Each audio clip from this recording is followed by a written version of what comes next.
तुम्हारे बुलाने को जी चाहता है, जी चाहता है। तुम्हारे बुलाने को जी चाहता है, जी चाहता है। मुकद्दर बनाने को जी चाहता है, जी चाहता है। तुम्हारे बुलाने को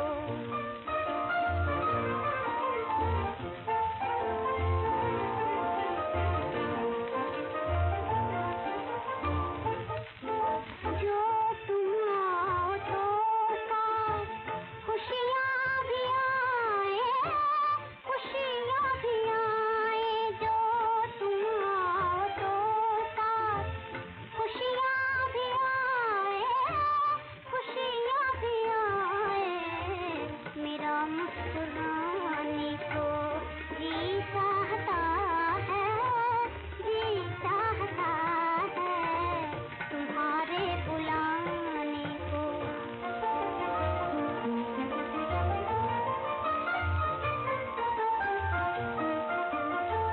तुम्हारी मोहब्बत में खोई हुई हूँ, खोई हुई हूँ। तुम्हारी मोहब्बत में खोई हुई हूँ, खोई हुई हूँ। तुम्हें ये सुनाने को जी चाहता है, जी चाहता है। तुम्हारे बुलाने को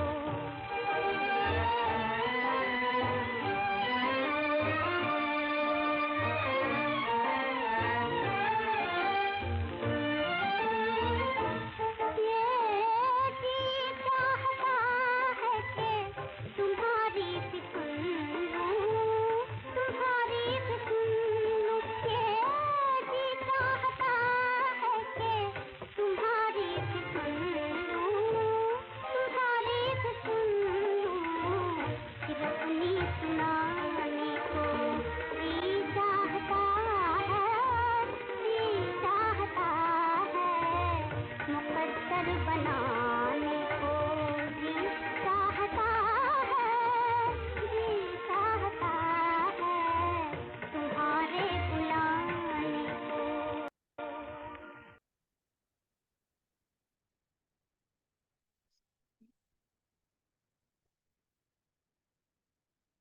सुनते हैं आज की मीठी मुरली मीठे बाप दादा से। बाबा कह रहे हैं, मीठे बच्चे, दिन में शरीर निर्वाह कर्म करो, रात में बैठ ज्ञान का सिमरन करो। बाप को याद करो, बुद्धि में स्वदर्शन चक्र फिराओ तो नशा चढ़ेगा। आज का प्रश्न है, माया किन बच्चों को याद में नहीं बैठने देती? किसको याद में बैठने नहीं देगी? पहला, जिनकी बुद्धि किसी न किसी में फंसी हुई है, कोई ना कोई याद आ रहा है, इसका उसका, और उन्हीं की बुद्धि में क्या होगा? जिनकी बुद्धि को ताला लगा हुआ है, पढ़ाई अच्छी रीति नहीं पढ़ते हैं, माया उन्हें याद में बैठने नहीं देती। जिनकी बुद्धि किसी न किसी में फंसी हुई रहती है, जिनकी बुद्धि को ताला लगा हुआ है और पढ़ाई अच्छी रीति नहीं पढ़ते हैं, माया उन्हें याद में नहीं बैठने देती। वह मन मना भव नहीं रह सकते। फिर सर्विस के लिए भी उनकी बुद्धि चलती नहीं। श्रीमत पर न चलने के कारण नाम बदनाम करते हैं ना। देखेंगे कोई तो कहेंगे कि ये ब्रह्मा कुमारी है, तो कोई भी रूल्स फॉलो नहीं करते हैं, प्याज लहसुन खा रहे हैं, पार्टी में जा रहे हैं, चमकदार कपड़े पहन रहे हैं, योग नहीं कर रहे हैं, क्रोध कर रहे हैं, लोभ कर रहे हैं, तो धोखा देते हैं, तो सजाएं भी खानी पड़ती है। बहुत सजा है बाद में सबके लिए।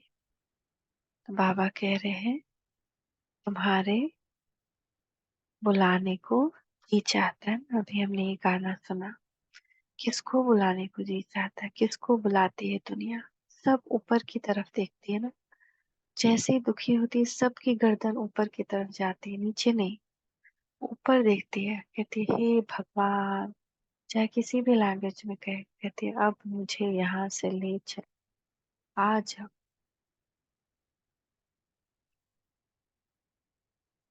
तो बच्चों ने गीत सुना, गॉड फादर को ही बुलाते हैं, श्री कृष्ण को नहीं। बाप को कहेंगे आओ, फिर से कंस पूरी के बदले कृष्णपुरी बनाओ। कृष्णपुरी को तो स्वर्ग कहा जाता है, यह कोई भी जानते नहीं। क्योंकि श्री कृष्ण को कहाँ लेकर चले गए शास्त्रों में, द्वापर में दिखा दिया है। तो बुद्धि भ्रष्ट हो गई है। यह सब बोले शास्त्रों से हुई है, क्योंकि शास्त्र बहुत बाद में लिखे गए ना। अभी बाबा ज्ञान देते हैं, अभी बाबा आते हैं, फिर सतयुग आता है, फिर त्रेता आता है विनाश के बाद, उसके बाद द्वापर आता है, द्वापर में विकार आता है, और विकार ही बुद्धि ही शास्त्र लिखती है, माया लिखवाती है, ताकि सब भगवान को सच्चे सच्चे रूप में याद ही न कर पाए। अगर विकारी बुद्धि ना हो, और तब उन्होंने अगर भगवान को याद करना शुरू किया होता, तो उनका वही डायरेक्ट कनेक्शन होता जो अभी अभी भगवान को यथार्थ जान करके जब हम उनसे कनेक्शन बिठाते हैं, तो कनेक्शन हो रहा है। लेकिन माया को तो अपना राज्य स्थापित करना था, रावण राज्य को तो स्थापना है करना था, तो वो कैसे सच्चाई से मिलने देती भगवान से। इसलिए देह अभिमान में देह से ही जोड़ दिया सबको, श्री कृष्ण से जोड़ दिया, किसी को राम से जोड़ दिया, किसी को किसी गुरु से भी जोड़ दिया।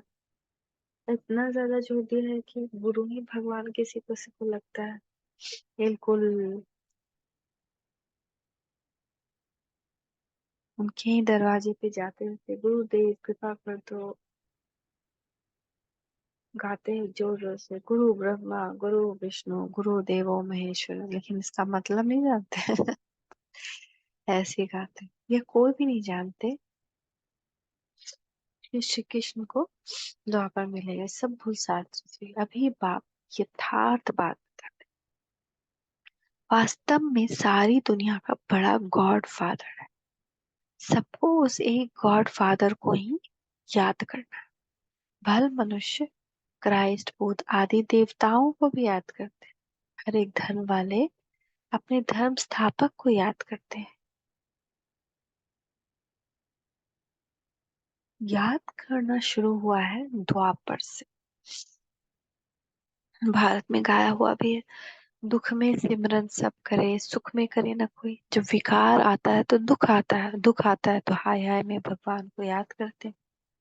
बाद में ही याद करने की रस्म पड़ती है, क्योंकि दुख है। पहले पहले भारतवासियों ने ही याद शुरू किया, तो सबसे पहले भगवान को याद क्यों कौन करता है, भारतवासी। उसमें भी देवी देवताएं ही पहले याद करते हैं। उन्हों को देखते दूसरे धर्म वाले भी अपने धर्म स्थापक को याद करने लग पड़ते हैं। भाव भी धर्म स्थापन करने वाला है, शिव बाबा भी धर्म स्थापन करने वाला है। कौन से धर्म स्थापन करता है शिव बाबा, आदि सनातन देवी देवता धर्म। अरे ब्राह्मण धर्म, फिर आदि सनातन देवी देवता धर्म, फिर क्षत्रिय धर्म। तीन धर्म एक साथ स्थापन करते हैं। परंतु मनुष्यों ने बाप को भूल श्री कृष्ण का नाम डाल दिया। लक्ष्मी नारायण के धर्म का उन्हें पता ही नहीं। याद तो न लक्ष्मी नारायण को न श्री कृष्ण को करना है, याद एक बाप को करना है, जो आदि सनातन देवी देवता धर्म की स्थापना कर रहे हैं। फिर जब यह भक्ति मार्ग में शिव की पूजा करने लगते हैं, तो समझते हैं गीता का भगवान श्री कृष्ण है, उनको याद करते हैं। उन्हों को देख वह भी अपने धर्म स्थापक को याद करते हैं। ये भूल जाते हैं कि देवी देवता धर्म भगवान ने स्थापन किया। तो फिर सब लोग अपने अपने धर्म स्थापक को याद करते हैं, लेकिन ये भूल जाते हैं कि ये जो धर्म स्थापना है देवी देवता धर्म, ये तो भगवान है, तो वो भगवान को याद कर रहे हैं। लेकिन देखा देखी वो क्या सोचते हैं कि कृष्ण है, कृष्ण है, इसीलिए वो भी अपने धर्म स्थापक को याद करते हैं। तो हम लिख सकते हैं कि गीता का सर्मोनाइजर कृष्ण नहीं, शिव बाबा है।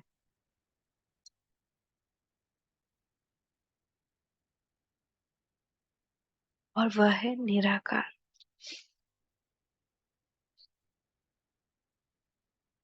यह बात वंडरफुल हुई ना। किसी के पास भी शिव बाबा का परिचय नहीं, वह स्टार है। सब जगह शिव के मंदिर हैं तो वो समझते हैं कि इतना बड़ा है, अखंड ज्योति तत्व है। परंतु वह तो महतत्व में रहते हैं जहाँ आत्माएं रहती हैं। आत्मा का रूप बरोबर स्टार मिशल है। परमात्मा, परमपिता परमात्मा भी वही स्टार है।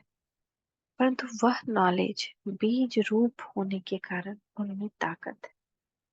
आत्माओं का पिता बीज परमात्माओं को कहेंगे। है वह निराकार। मनुष्य को तो ocean of knowledge, ocean of love कह ना सके। इसीलिए समझाने वाले बच्चों में अथॉरिटी चाहिए।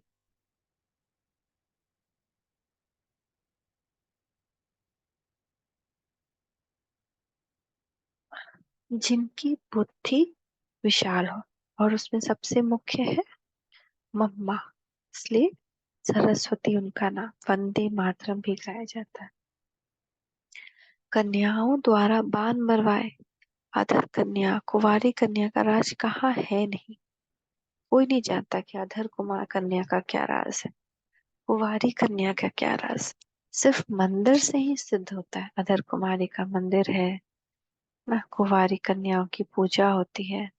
तो जगदम्बा भी बरोबर है, परंतु वो जानते नहीं कि वह कौन है। उस पे भी कितने बड़े बड़े शास्त्र लिखते हैं। तो बाप कहते हैं, मैं ब्रह्मा मुख कमल द्वारा रचयिता और रचना के आदि मध्य अंत का राज बताता हूँ। ड्रामा में क्या है, यह मनुष्यों की बुद्धि में आना चाहिए। ये बेहद का ड्रामा है, इसके हम एक्टर हैं। तो ड्रामा के आदि मध्य का राज बुद्धि में रहना चाहिए। जिनकी बुद्धि में यह रहता है उन्हें बहुत नशा रहता है। ड्रामा के आदि मध्य का राज हमेशा बुद्धि में आना चाहिए। अगर ऐसा रहेगा ना तो बहुत नशा चढ़ेगा, सिचुएशन कोई इफेक्ट नहीं करेगा। सारा दिन शरीर निर्वाह किया, रात को बैठ स्मृति में लाओ कि ये ड्रामा कैसे चक्र लगाता है। यही मन मना भव है। रात को बैठ के हमको जानना है कि कैसे ये विश्व का चक्र लगता है, कैसे परिवर्तन होता है, क्या है इस आदि मध्य अंत। परंतु माया रात को भी बैठने नहीं देती।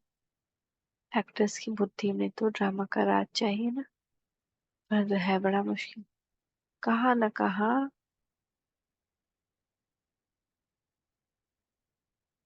फंस पड़ते हैं। तो बाबा बुद्धि का ताला बंद कर देते हैं।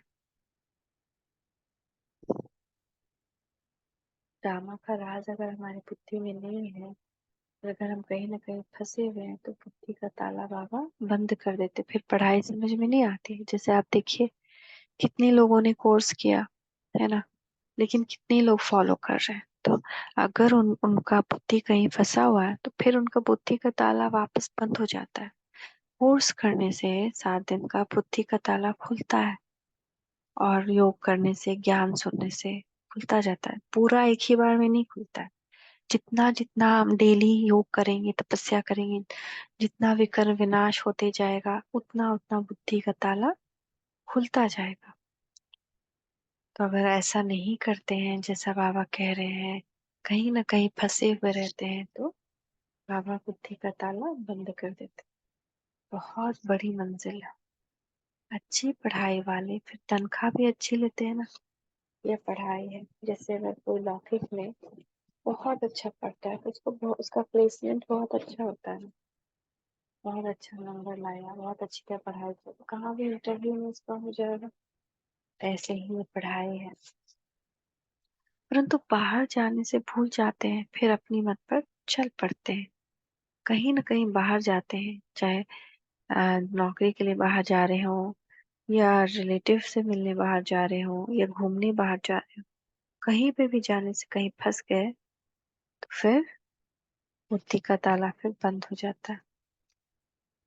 अपनी मत पर फिर वो चलने लगते हैं। बाप कहते हैं, मीठे बच्चे, श्रीमत पर चलने में ही तुम्हारा कल्याण है, और कहीं से कल्याण नहीं हो सकता। तो ये है पतित दुनिया विकार का। विकार को पॉइजन कहा जाता है, जिसका सन्यासी लोग सन्यास करते हैं। यह रावण राज्य शुरू ही होता है द्वापर से। यह वेद शास्त्र आदि सब भक्ति मार्ग की सामग्री है। सर्विस के लिए बच्चों की बुद्धि चलनी चाहिए।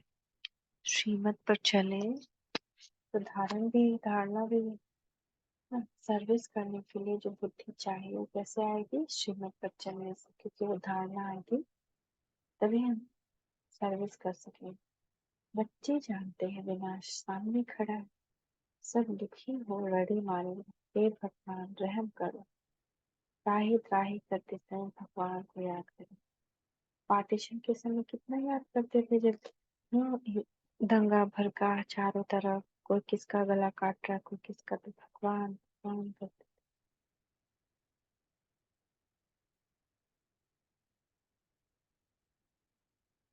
परंतु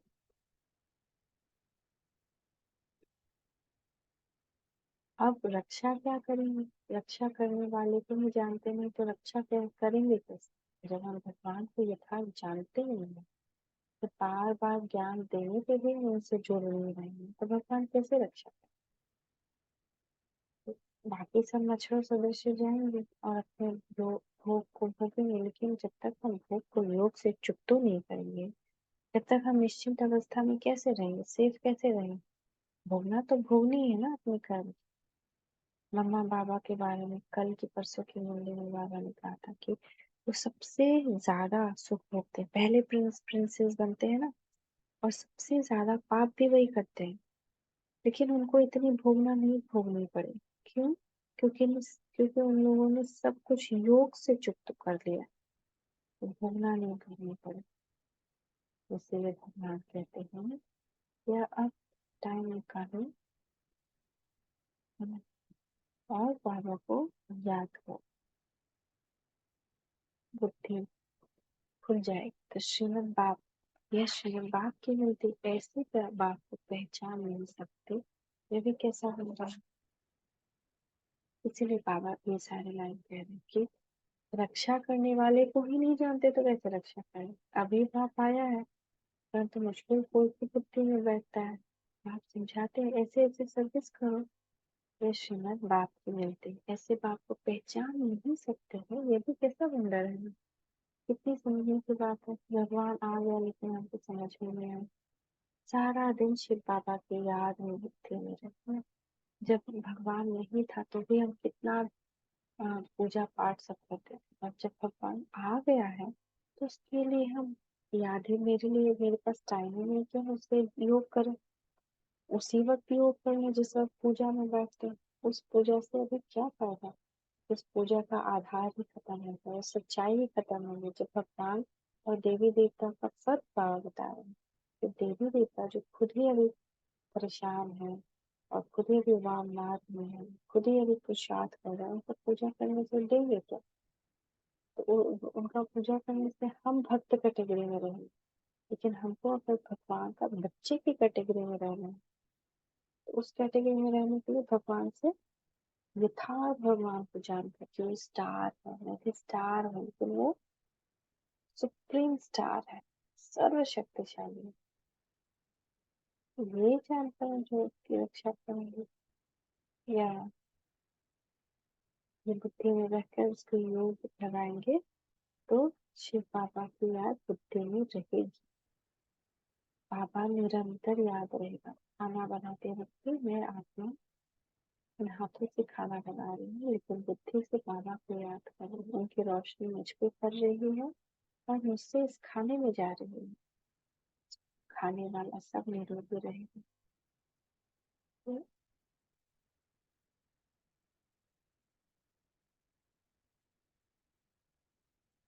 यह भी उनका रथ साथी ठहराना।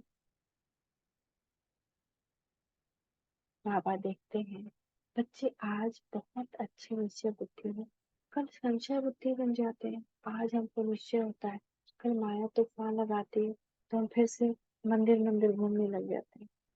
संशय आ जाता है। राजयोग माया का तूफान लगने से अवस्था गिरती है, तो बाबा इसमें क्या कर सकते हैं? तुम ज्ञान में आए, सरेंडर हुए, तो तुम ट्रस्टी ठहरे ना। ना माया का तूफान लगा, परिवार में कुछ ऊपर नीचे हुआ, तो फिर हम क्या हलचल में आ जाते, अवस्था गिर जाती। क्यों क्यों हो गया? जब हम ज्ञान में आए तो हम ट्रस्टी बन करके सेवा कर रहे हैं। तो ट्रस्टी बनकर कर रहे हैं तो सब कुछ किसका होगा? शिव बाबा का। तो वरी किसको होना चाहिए? चिंता किसको करनी चाहिए? शिव बाबा। तो हम क्यों चिंता कर रहे हैं? ये बाबा बोले तुम आए ज्ञान में, सरेंडर हुए, तुम ट्रस्टी ठहरे, तुम क्यों फिक्र करते हो? सरेंडर किया है फिर सर्विस भी करनी है तो रिटर्न में मिलेगा।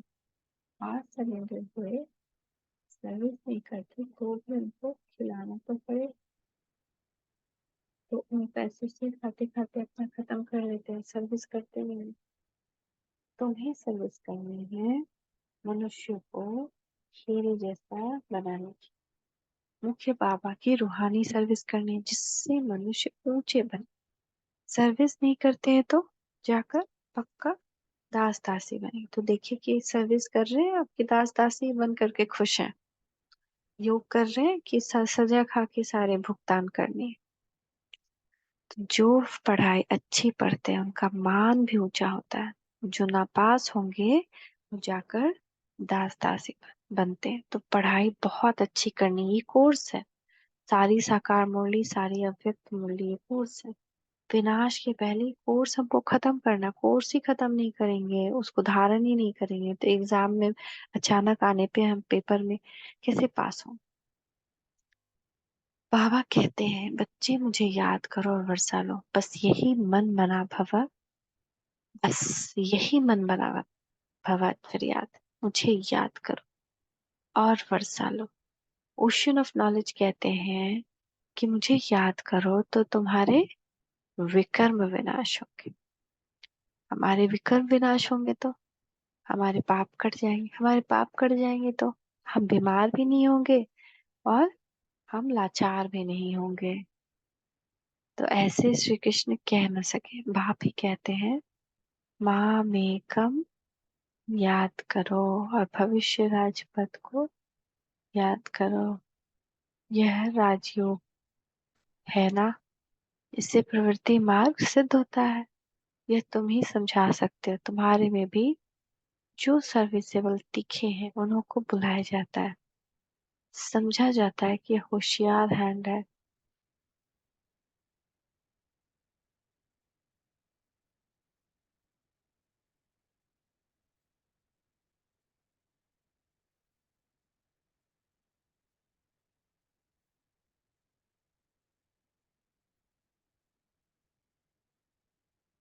समझा जाता है यह होशियार हैंड है। बच्चों को योग युक्त बनना है। श्रीमत पर अगर नहीं चलते, नाम बदनाम करते हैं, धोखा देते हैं, फिर सजाए खानी पड़ती।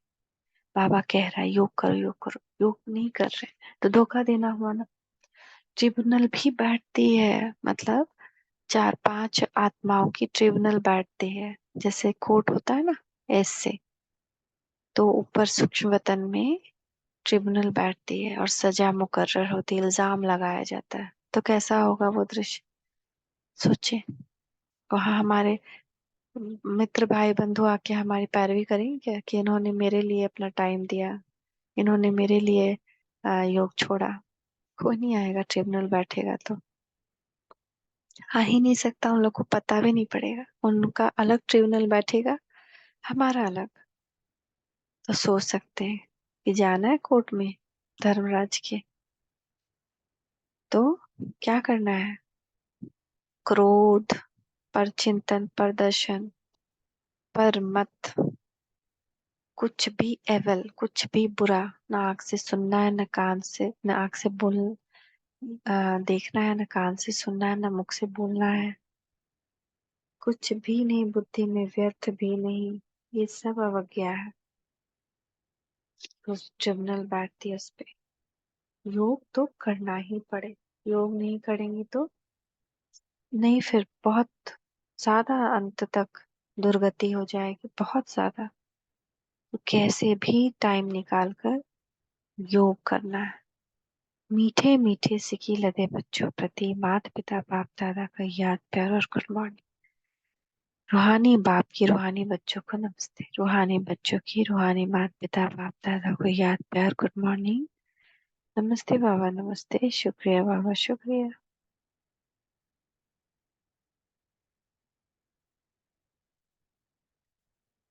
रात्रि क्लास।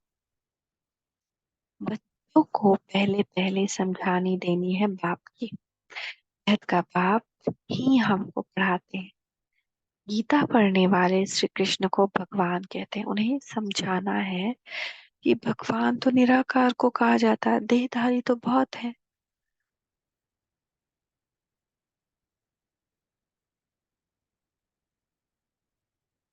बिगड़ देह है ही एक,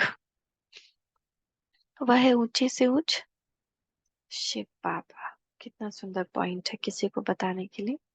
सब कहेंगे कि ये क्यों नहीं, वो क्यों नहीं, तो क्या कह सकते हैं? बिगड़ देह वाले तो बहुत है, तो सबको भगवान माने क्या? लेकिन बिना देह के तो एक ही है। ये अच्छी रीति बुद्धि में बिठाओ। बेहद के बाप से बेहद का वर्षा मिलता है। वही ऊंच से ऊंच निराकार परम पिता परमात्मा है।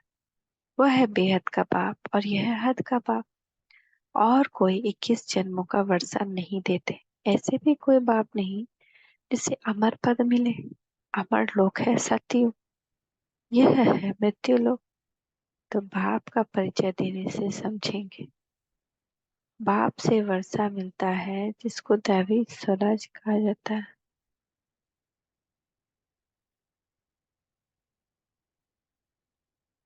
वह बाप ही देते हैं। वह पतित पावन गाया जाता है। कहते हैं अपने को आत्मा समझ मुझ पाप को याद करो तो पाप कट जाएंगे। पतित से पावन बन पावन दुनिया में चलने लायक बन सकते हैं। कल्प कल्प कहते हैं माँ में कम याद करो। याद की यात्रा से ही पवित्र बनना है। क्योंकि अब पावन दुनिया आ रही है, पतित दुनिया का विनाश होना है। पहले पहले बाप का परिचय दे पक्का कराना है। जब पक्का बाप को समझ जाए तब बाप से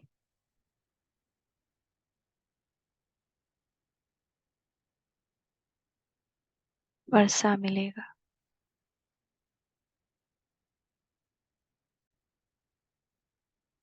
ओके। तो बाबा कहते हैं तुम कोशिश करते हो बाबा को याद करने की, फिर भूल जाते हो। शिव बाबा को याद करने से ही पाप कटेंगे।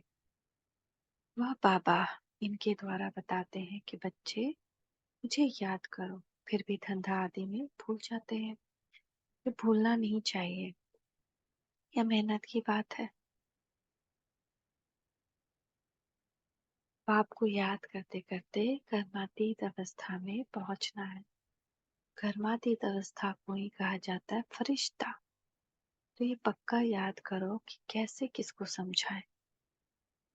पक्का निश्चय भी हो कि हम भाइयों को आत्माओं को समझाते हैं। सबको बाप का पैगाम देना है। कई कहते हैं बाप पास चलो दीदार करो, पर इसमें दीदार आदि की कोई बात ही नहीं। भगवान आकर सिखलाते हैं और मुख से कहते हैं कि तुम मुझ अपने निराकार बाप को याद करो। याद करने से ही सब पाप कट जाएंगे। कर्मातीत अवस्था क्या होती है?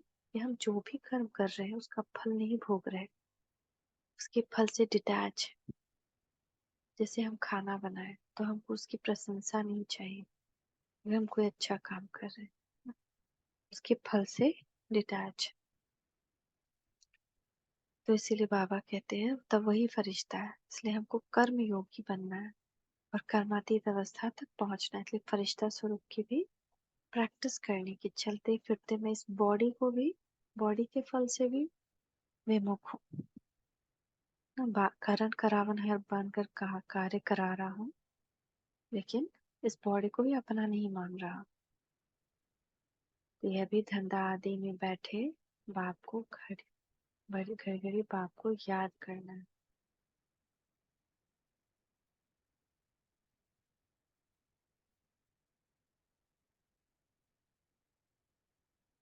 कर्मातीत अवस्था तक पहुंचने के लिए मेहनत करनी है ना।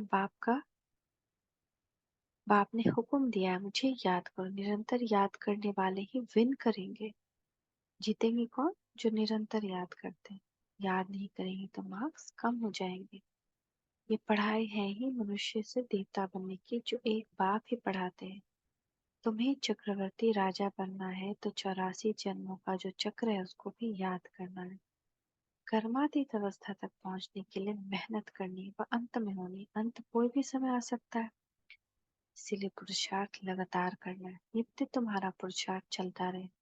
लौकिक बाप तुम्हें ऐसे नहीं कहेंगे कि देह के सभी संबंध छोड़ एक मुझे अपने आप को आत्मा समझो, शरीर का भान छोड़ मुझे याद करो तो पाप कर जाएंगे। देह के बाप ऐसा नहीं कहेंगे। यह तो बेहद के बाप ही कहते हैं, मुझे बच्चे मुझ एक की याद में रहो तो सब पाप कर जाएंगे, तुम सतो प्रधान बन जाएंगे। ये धंधा तो खुशी से करना चाहिए ना। भोजन खाते समय भी बाप को याद करना, याद में रहने का गुप्त अभ्यास तुम बच्चों का चलता रहे तो अच्छा है, तुम्हारा ही कल्याण है। अपने को देखना है कि बाबा को कितना समय याद करता हूँ। अच्छा मीठे मीठे से खिला दो हृदय बच्चों प्रति याद प्यार, गुड नाइट, ओम शांति। हम बच्चों का भी मीठे मीठे बाप दादा को याद प्यार, गुड मॉर्निंग। शुक्रिया बाबा, शुक्रिया। धारणा के लिए मुख्य सार, मनुष्यों को हीरे जैसा बनाने की रूहानी सर्विस करनी। कभी भी संशय बुद्धि बन पढ़ाई को छोड़ना नहीं है, ट्रस्टी होकर रहना है। शरीर निर्वाह अर्थ कर्म करते हुए बाप को याद करना है। श्रीमत में अपना कल्याण समझ चलते रहना है, अपनी मत नहीं चलानी। आज का वरदान, मनसा और वाचा की शक्ति को यथार्थ और समर्थ रूप से कार्य में लगाने वाले तीव्र पुरुषार्थी भव। मनसा और वाचा की शक्ति को यथार्थ और समर्थ, व्यर्थ नहीं, समर्थ रूप से कार्य में लगाने वाले तीव्र पुरुषार्थी भव। तीव्र पुरुषार्थी अर्थात फर्स्ट डिवीजन में आने वाले बच्चे संकल्प शक्ति और वाणी की शक्ति को यथार्थ और समर्थ रीति से कार्य में लगाते हुए उसमें लूज नहीं होते। उन्हें यह स्लोगन सदा याद रहता है कि कम बोलो, धीरे बोलो और मधुर बोलो। उनका हर बोल योग युक्त, युक्ति युक्त होता है। वे अवश्य बोल ही बोलते हैं। व्यर्थ बोल, विस्तार के बोल बोलकर अपनी एनर्जी समाप्त नहीं करते। वे सदा एकांत प्रिय रहते हैं। बहुत ज्यादा हम अपने आप को अब देह अभिमान में है तो व्यर्थ का ही किसी किसी को नसीहत भी देने लग जाएंगे, भाषण भी देने लग जाएंगे। देह अभिमान। जो योग युक्त होते हैं ना, उनका हर बोल योग युक्त, युक्ति युक्त होता है। उतना ही बोलेंगे जितने में काम हो जाए। बेकार की, व्यर्थ बोल, अनावश्यक बोल, विस्तार के बोल, इलाबोरेट करके, पॉइंट टू पॉइंट। स्लोगन, संपूर्ण नष्टो मोह वो है जो मेरेपन के अधिकार का भी त्याग करते। ये मेरा, वो मेरा, इस मेरेपन का अधिकार को त्याग करने वाला संपूर्ण नष्टो मोहा है। और नष्टो मोहा ही लास्ट एग्जाम है। पेपर जो लास्ट आने वाला है वो नष्टो मोहा का है। अगर हमारा कहीं भी मोह अटका हुआ तो हम फेल कर जाएंगे। तो मातेश्वर जी के मधुर महावाक्य, मन की शांति का कारण है कर्म बंधन और शांति का आधार है कर्मातीत। वास्तव में हर एक मनुष्य की यह चाहना रहती है कि हमको मन की शांति प्राप्त हो जाए, इसलिए अनेक प्रयत्न करते आए, मगर मन को शांति अब तक प्राप्त नहीं हुई। इसका यथार्थ कारण क्या है? अब पहले तो यह सोच चलना जरूरी है कि मन की शांति की पहली जड़ क्या है। मन की शांति का मुख्य कारण है कर्म बंधन में फंसना, कोई कर्म किए ना उसमें फंस गए, कर्म करके कर्म से डिटैच रहे वो कर्म अतीत, कर्म करके उसमें फंस गए तो कर्म बंधन। जैसे हम किसी की पालना कर रहे हैं तो हम उससे एक्सपेक्ट करें कि वो भी हमको कोऑपरेट करे, वो भी हमको इज्जत दे, वो भी मान सम्मान करे या मेरे बात माने या कुछ भी, तो ये कर्म बंधन में फंसना हुआ। जब तक मनुष्य इन 5 विकारों के कर्म बंधन से नहीं छूटे हैं तब तक मनुष्य अशांति से छूट नहीं सकते। जब कर्म बंधन टूट जाता है तब मन की शांति अर्थात जीवन मुक्ति को प्राप्त करते हैं। जब कर्म बंधन टूट जाता है, अब सोच करना है कि कर्म बंधन टूटे कैसे और उसे छुटकारा देने वाला कौन है। यह तो हम जानते हैं, कोई मनुष्य आत्मा किसी भी मनुष्य आत्मा को छुटकारा नहीं दे सकती। यह कर बंधन हिसाब किताब तोड़ने वाला सिर्फ एक परमात्मा है।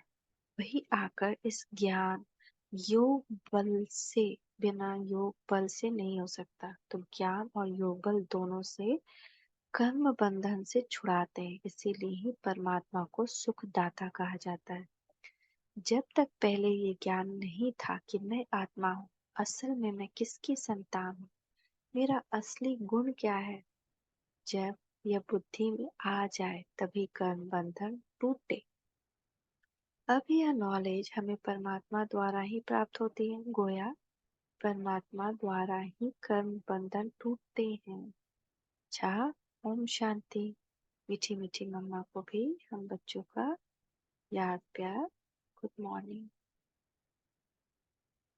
आज का अव्यक्त इशारा है, बाप दादा की मुख्य पहली आज्ञा है, पवित्र बनो, काम जीत बनो। इस आज्ञा को पालन करने में मेजोरिटी पास हो जाते, काम विकार को छोड़ देते, लेकिन उनका दूसरा भाई क्रोध, उसमें कभी कभी आधा फेल हो जाता है। कई कहते हैं क्रोध नहीं किया, लेकिन थोड़ा रोब तो दिखाना ही पड़ता है, तो यह भी अवज्ञा हुई। और अवज्ञा करने वाले बच्चों को परमात्मा की दुआएं या किसी की दुआएं मिल नहीं सकती। अवज्ञा करने वाले बच्चों को दुआएं मिल नहीं सकती, तो रोब दिखाना भी अवज्ञा हुई। ओम शांति, ओम शांति, ओम शांति।